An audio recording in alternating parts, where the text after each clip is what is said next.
Good evening. Welcome to California Today. I'm David Zhang. Here is a preview of some of today's top stories. An American company promoting the Chinese Communist Party? One EV company is now facing scrutiny for exactly that. Store owners defend their shop from a would-be thief. After a few punches and a bat, the suspect flees the scene. The ongoing Hollywood strikes are costing the industry billions. Film companies are bracing for major hits for their annual profits. An American company promoting the Chinese Communist Party. A California-based electric vehicle company is facing scrutiny after employees celebrated a CCP anniversary.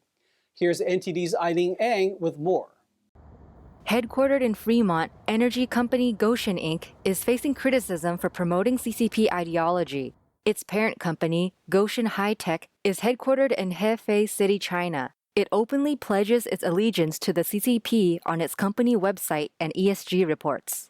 In one 2021 report, their company employees celebrated the 100th anniversary of the founding of the Communist Party. Goshen's party branch of Qingdao visited Red education bases, recited party membership, and visited revolutionary base areas. NTD reached out to Goshen for a comment, but did not hear back by airtime. In a statement to Fox News, a Goshen representative said the parent company has clubs and the company does not pay for them. In addition, the Fremont location is not supervised, directed, controlled, or financed by any foreign government or foreign political party. News that Goshen's parent company hosted CCP trips and party pledges came after an electric vehicle battery facility in Michigan published a video of employees wearing what looks like Red Army uniforms. Goshen is facing increasing criticism from national security experts and Republican lawmakers as the company was recently granted $175 million in taxpayer funding to help build two 550,000 square foot production plants in northern Michigan. Democratic Michigan Governor Gretchen Whitmer supported the plan. The company announced in August that it had bought 270 acres of land just miles from U.S. military bases. Another attempted smash and grab robbery occurred yet another Southern California jewelry store. But this time, the store owners fended the thief off with a bat. NTD's Christina Corona has more on the story. We're here in El Monte where an attempted smash and grab robbery took place at Mesa Jewelry behind me, where the owners and employees decided to fight back. Surveillance footage shows the masked suspect walking down El Monte's Main Street Saturday, carrying an empty box as he bear sprays a man sitting outside of Mesa's jewelry store. An employee tells us she was helping a customer when the suspect stepped into the store. We were very scared at that moment because he had a hammer on his hand, and we didn't notice that he had pepper spray also on the other hand. So when my dad and my brother were trying to stop him, and then he pepper sprayed everyone on the eyes. So then my dad and my brother started hitting him because he did that, you know. So the first thing that I do is just go lock the door because I thought more people were coming in. You know, since there's been a lot of reports that they crash and take everything, so like in big groups, I was thinking they were going to come like that. Footage from @SGV's Instagram account shows the owners beating the would-be thief with sticks and fists as he's wrestling out of the store and losing his shirt in the process. And the last words that he told my brother was like, "I'm going to come back for you guys and kill all of you guys." So we're pretty scared, you know, like him to come back and to hurt us, the family. She says they will first have to replace the showcase and doors. That will cost them roughly $10,000 to $15,000. Lieutenant Cho from the El Monte Police Department tells us what charges the suspect would receive.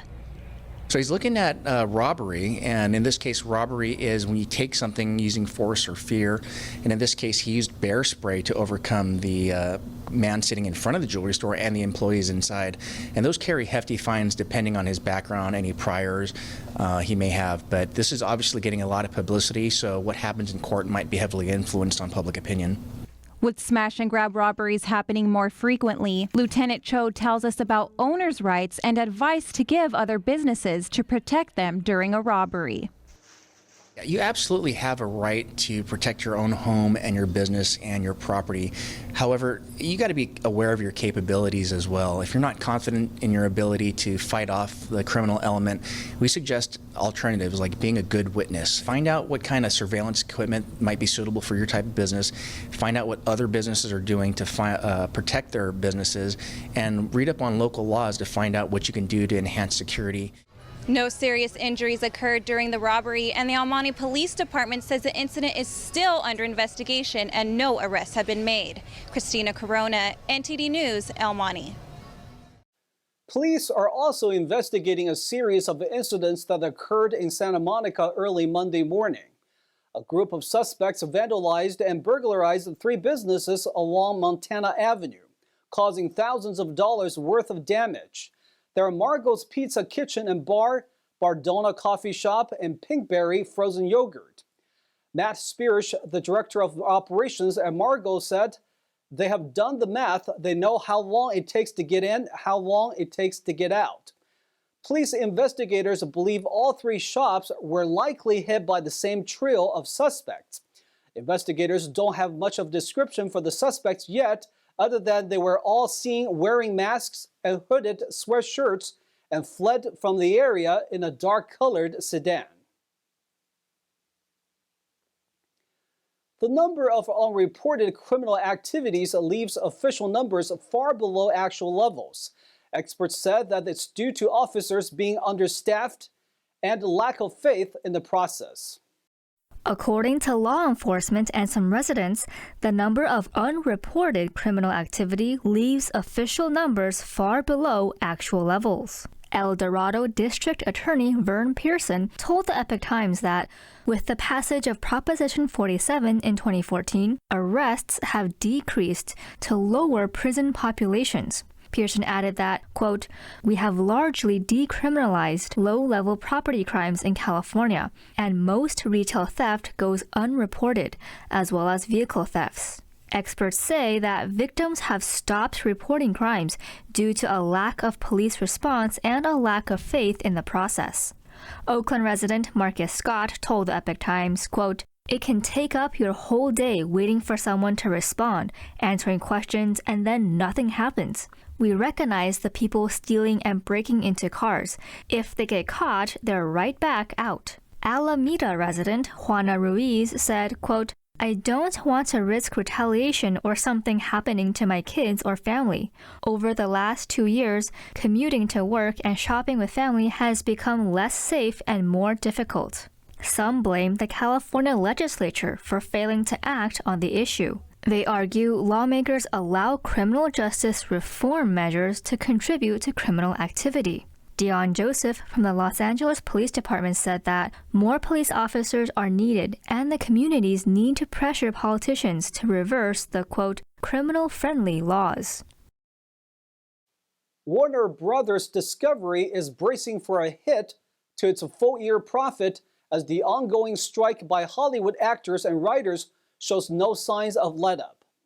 Hollywood is experiencing its first dual work stoppage of writers and actors in 63 years, stopping productions across the industry and costing the California economy billions of dollars. Warner Bros. Discovery is cutting its profit expectations for the year, saying it will likely incur costs as high as $500 million. The writers' strike began in May, and the actors joined them on July 14th. The labor dispute mainly centers around asking for a guaranteed number of writers per room, increased pay, and regulations on using artificial intelligence in the writing process. The Warner Bros. Movie studio said last month it would delay the planned November release of a big-budget sequel of Dune until March. Movie release delays are also dealing a blow to cinema chains such as AMC Entertainment, Cineplex, and Cinemark, which are still trying to recover from the COVID-19 pandemic.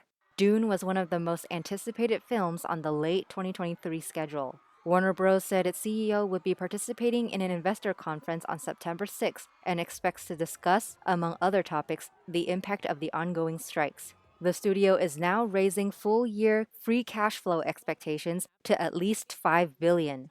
The third quarter alone expected to exceed $1.7 billion due to the strong performance of the Barbie movie and strike-related factors.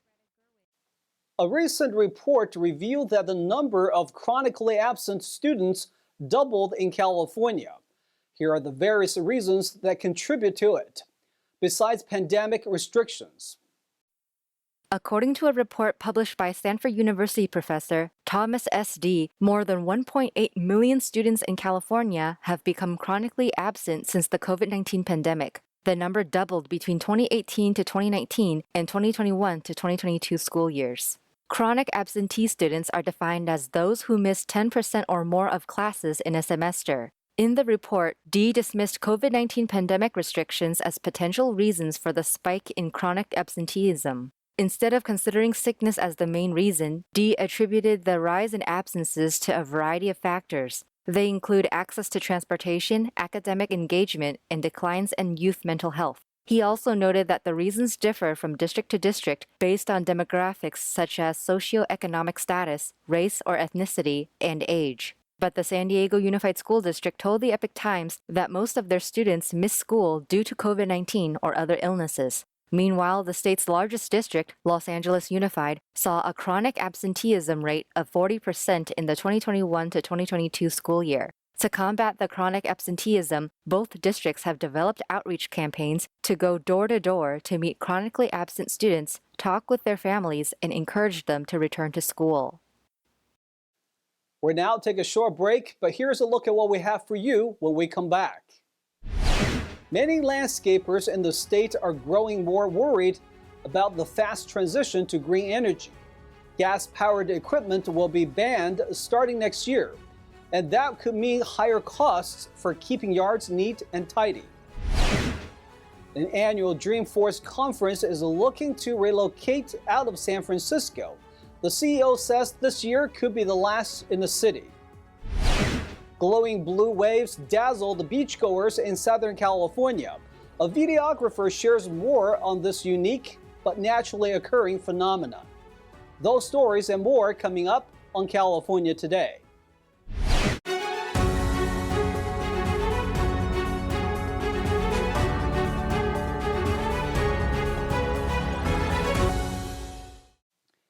Welcome back to California Today. I'm your host, David Zhang. Many California landscapers and contractors are worried about the state's green energy transition. Gas-powered gardening equipment will soon be banned, and many small businesses could potentially go out of business. Landscapers across the state who create resident neatly trimmed lawns and shrubs could potentially go out of business under California's ban on the sale of gas-powered gardening equipment. Jay Martinez, CEO of a landscapers company, told California Insider's CMAC Karami that beginning in 2024, landscapers who need new equipment will be required to buy electric lawnmowers and leaf blowers. AB 1346, which really solidified that movement with CARB, saying again at the end of 2023, start of 2024, that you can no longer purchase internal combustion engines, which essentially includes a lot of lawnmowers, leaf trimmers, and hedgers, and that sort of maintenance equipment. The ban, initiated in 2021 by the state legislature, directed the California Air Resources Board, or CARB, to adopt the new regulations. It's part of California's latest effort to transition toward a carbon-neutral economy. But Martinez says the transition is not as simple as it may sound, and that the ban also applies to equipment purchased for private use. I've talked to other small entrepreneurs and landscapers who said that they're just not going to comply with it. They're looking to go cross state lines in Nevada or Arizona and bring that equipment back, which is also not good because, it sort of puts them at odds with state laws. Martinez says that contractors and consumers don't realize that costs will eventually go up. There's going to be costs that creep up on these contractors and landscapers that they don't really realize yet. So if you have a crew of 3 using all electric equipment, they're not going to be able to get the job done as fast as if they had their internal combustion engines there. And so with that, it's more labor, it's more time intensive. And so the only way to really make up for that is really to, at the end of the day, unfortunately, charge more. So I think two things will happen. One of two things, someone will either have to pay a bit of an upcharge for the same services that they're currently getting now. Otherwise, they may not just opt out. Jim Phelps, a California energy consultant, said that another concern regarding the state's aggressive transition to using batteries is that people could be underestimating the energy it takes to make and to charge those batteries versus the energy they can supply. One of the things that people really need to come to terms with is in this whole clean energy revolution is how much energy we're actually losing by getting clean. And to produce the power to make, to energize these batteries, be it in a gasoline engine for a car or a lawnmower, the wasted energy is enormous. It's just enormous, all for the sake of being clean. Additionally, Phelps says that it is important to consider that the process of making a battery is not as clean as most people think due to the heavy mining of raw materials like cobalt and lithium. Martinez says he wishes that state lawmakers would have collaborated and talked with landscapers. This could have been a little bit more collaborative with the state. To their credit, the California Resources Board did reach out to our Contractors Association, and they did try to a dialogue with us. But due to the fact that, again, we were sort of in the middle of the pandemic somewhat, I felt that there could have been a little bit more collaboration in terms of doing ride-alongs perhaps, or maybe having a town hall in person versus just a couple Zoom calls. Martinez is part of Cal Landscaper Contractors Association. He says the organization is a voice for these small business owners and hardworking individuals. To watch the full program, find the California Insider on YouTube or Epic TV on the Epic Times website. Described as a protracted and challenging, lengthy labor negotiations involving West Coast ports have reached a breakthrough. A labor union and the shipping industry are moving forward with a new contract that was rectified late last week. NTD's Jason Blair has more on this development. After almost a year of challenging negotiations, the International Longshore and Warehouse Union officially approved a 6-year labor agreement with shipping industry representatives, Pacific Maritime Association. In a statement, the union reported that the agreement was reached in June, and on August 31st, union members voted 75% in favor to ratify the contract. The union said the agreement, quote, protects good-paying jobs in 29 West Coast port communities, maintains health benefits, and improves wages, pensions, and safety protections. Pacific Maritime Association President and CEO Jim McKenna said in a statement, quote, this contract provides an important framework for the hard work ahead to overcome new competitive challenges and to continue to position the West Coast ports as destinations of choice for shippers worldwide.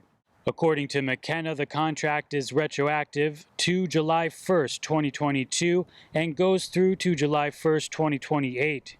Los Angeles Mayor Karen Bass and Long Beach Mayor Rex Richardson issued a joint statement in response saying, quote, labor stability is crucial to the success of the San Pedro Bay Port Complex, which moves nearly 40% of the nation's containerized cargo. The agreement is seen as a crucial step for maintaining labor stability and keeping West Coast ports competitive as major gateways for cargo coming in and out of the country. Jason Blair, NTD News, California. San Francisco could be losing more visitors as a popular conference may relocate. The CEO of the company hosting it says the city's situation is deteriorating. The San Francisco Chronicle reported that Mark Benioff, the CEO of Salesforce, said this year's Dreamforce conference in San Francisco could be its last. He cited homelessness and drug use to be the main reasons for potentially choosing another city. Historically, thousands flocked to San Francisco during the annual 4-day conference, boosting the economy by the millions. Benioff told the Chronicle, "We'll bring a significant number of people to the city, 40,000 people, and it will generate $57 million in the downtown economy." This year's conference is scheduled to run from September 11th to the 14th. In what looks like a special effects in a movie, glowing blue waves recently returned to a number of Southern California coastlines, mesmerizing beachgoers for about a week. NTD's Jason Blair spoke with a videographer who was lucky enough to capture the unique phenomenon. Glowing bioluminescent water along the coast of California recently dazzled visitors in a few areas along the southern coast. We were really fortunate to find this pool of water that was stationary for a while, and it had tons of bioluminescence in there. So anytime you touch the water, it just glowed like crazy. Patrick Coyne has been capturing the elusive phenomenon for the past few years. It's very random when it does happen, and there's really no way to predict it. The only way that we really know that it potentially might happen is if we see a red tide during the day. Bioluminescence is caused by dinoflagellate algae, which during the day turns the ocean red, but at night glows blue when ruffled up. In some areas like Florida, it's more predictable to find, but due to various factors like tides and winds in California, it's a rare treat.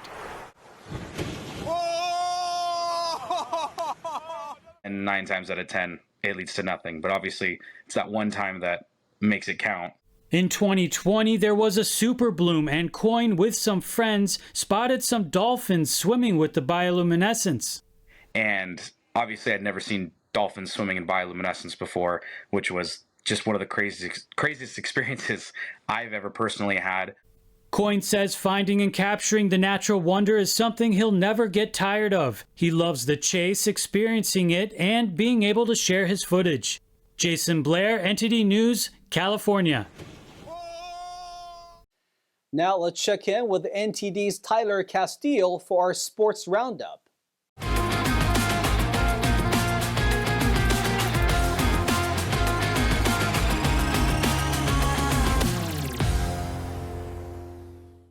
Thank you, David. I'm Tyler Castillo taking you through California Today's Sports Roundup. Los Angeles Dodgers Julio Urias was arrested on suspicion of felony domestic violence on Sunday afternoon. He was released Monday on a $50,000 bond. The Dodgers organization then announced that he will no longer travel with the team until they gather all the information. It was reported that the incident took place during the LAFC versus Inter Miami match in LA. Urias has been previously arrested for a misdemeanor domestic battery in 2019, where he was suspended for 20 games from the league. We will see if in the future the league or the Dodgers organization will take any disciplinary action against the pitcher. And that's all for today's Sports Roundup. I'm Tyler Castillo. Back to you, David. Thanks, Tyler. That's all we've got for you tonight. We would like you to join us again on California Today every weekday at 8 p.m. Make sure to check out our broadcasts at ntd.com/California-today. You can also find all of our top latest clips there, ready to share with friends and family. Send us a message on Facebook, Twitter, Instagram, Gunjin World, or through our email, california.today@ntd.com. I'm David Zhang. Have a wonderful evening.